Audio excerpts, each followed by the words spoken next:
Assalamualaikum warahmatullahi wabarakatuh. Sebelumnya perkenalkan nama saya Radiatul Jannah. Di sini saya akan mempresentasikan terhadap buku bacaan saya yang berjudul yaitu In the Shadow of Change. Yaitu tugas yang diberikan oleh Bapak Dr. Zainul Hermawan, SPD MHum. Baik, di sini saya ingin mengulas sedikit mengenai sampul buku yang saya baca ini. Di sini terlihat ada lukisan Inul ya, dikelilingi oleh para ulama. Jadi Inul di sini merupakan simbol bangsa Indonesia.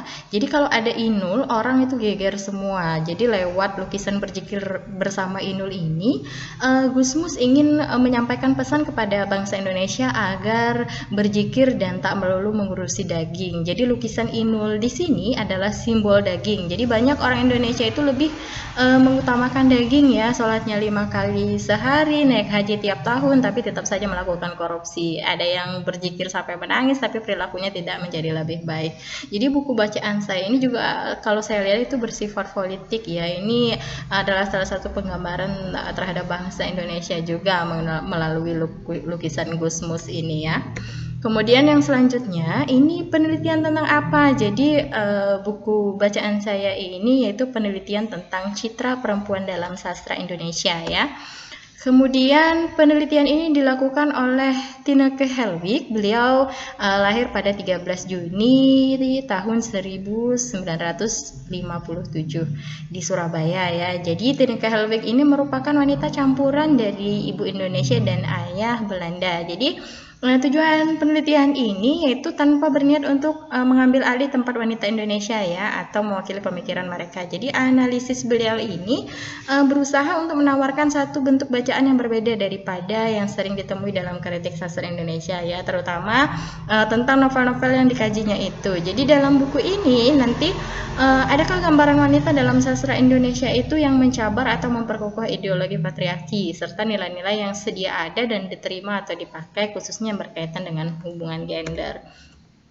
Kemudian kapan dan di mana penelitian ini dilakukan? Jadi penelitian ini diproduksi dan dikonsumsi di Indonesia ya. Jadi buku ini salah satu tonggak penting dalam penulisan sejarah kesusastraan Indonesia. Jadi melalui buku ini penulis menyampaikan hasil penelitiannya selama 5 tahun ya, dari tahun 1984 sampai tahun 1989 dengan membaca kembali terhadap 25 novel dan 3 cerita panjang dalam kurun waktu 5 dekade ya, dengan kacamata perempuan.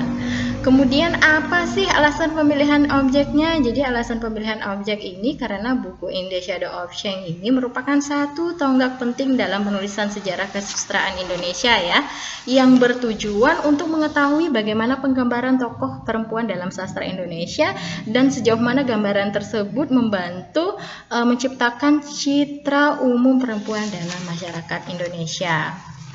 Kemudian bagaimana rumusan penelitiannya? Nah, rumusan penelitiannya di sini ada bagaimanakah suatu teks merepresentasikan perempuan, kemudian bagaimana teks mendefinisikan feminis dan maskulinitas, dan bagaimana teks menegaskan, mempertanyakan atau mengkritik ideologi gender. Kemudian teori apa yang dipakai? Jadi teori yang dipakai di sini yaitu teori kritik sastra feminis ya.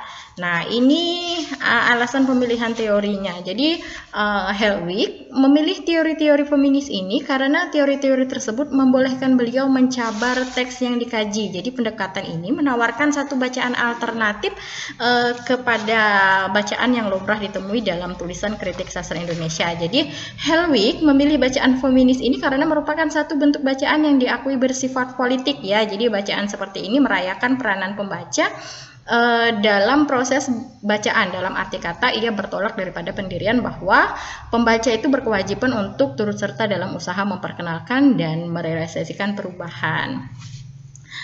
Jadi In the Shadow of Change ini merupakan pelopor dalam menerapkan kritik sastra feminis sebagai pendekatan untuk membaca satu persatu teks secara sinkronis ya, kemudian memetakan secara diakronis untuk menjawab satu persatu permasalahan pokok. Jadi penulis di sini menunjukkan bahwa kritik sastra feminis itu mempunyai tujuan politik yang jelas dengan visi untuk mengedepankan konstruksi kenyataan yang berperspektif feminis ya. Jadi bertolak dari ideologi feminis yang lain yang mengarahkan perempuan menjadi subjek yang sadar pada identitas seksualitas dan gendernya. Jadi, Tineke Helwig ini mengambil teori sastra feminis ini berakar pada perubahan sosial akademis di Barat ya, dan berkembang di dunia akademis Barat untuk melakukan suatu pembacaan kritis terhadap karya-karya sastra Indonesia.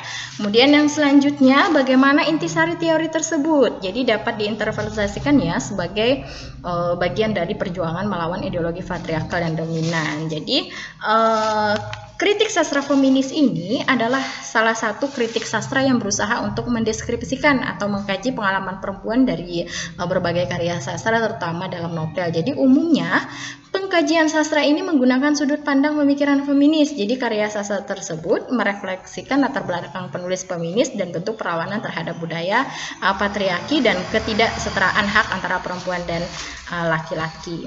Kemudian bagaimana metode penelitiannya? Jadi metode yang secara konsisten diterapkan atas 25 teks ini dalam 5 dekade tersebut, yakni membandingkan semua kejadian dan tindakan tokoh atau fabula dengan cerita ya, yakni hasil kreasi pengarang dalam menyusun bahan-bahan itu, terutama melalui berbagai teknik penceritaan dengan model narator yang berbeda-beda. Kemudian analisisnya itu bersifat kontekstual ya, melihat sastra itu sebagai bagian daripada kehidupan budaya masyarakat, maka diwarnai tuntutan masyarakat persekitarannya. Nah, ini sekaligus berarti menangani peranan ideologis yang mengelilingi penghasilan karya-karya tersebut, khususnya pegangan agama dan perlembagaan. Jadi konteks yang dikaji dalam buku ini merujuk pada konsep dalam agama Islam, Kristen, dan Hindu Jawa. Kemudian dalam penulisan buku ini, Helwig itu merangkai teks itu dalam 3 tahap. Yang pertama yaitu di tahap fabula. Di tahap fabula ini yaitu pemunculan perkara-perkara yang diandaikan terlibat dalam tersempurnanya cerita yang disajikan itu. Jadi semacam bahan mentah atau keseluruhan yang diperlukan untuk kehadiran cerita tersebut. Kemudian pada tahap kedua atau cerita, ini lebih ditekankan kepada vokalisasi atau sudut pandang watak yang melalui ceritanya itu sampai kepada pembaca, sehingga buku ini akan lebih menarik apabila dibaca ya. Kemudian di tahap terakhir atau di tahap teks ya, khususnya bahasa yang digunakan, yaitu penggunaan bahasa yang kedudukan dan pendiriannya oleh si pengujar itu sendiri. Jadi mungkin itu saja yang dapat saya ulas mengenai buku bacaan saya dan menjawab beberapa pertanyaan juga dari Bapak Zainul ya. Mohon maaf nanti apabila ada kesalahan dalam penyampaian saya. Akhir kata, wassalamualaikum warahmatullahi wabarakatuh.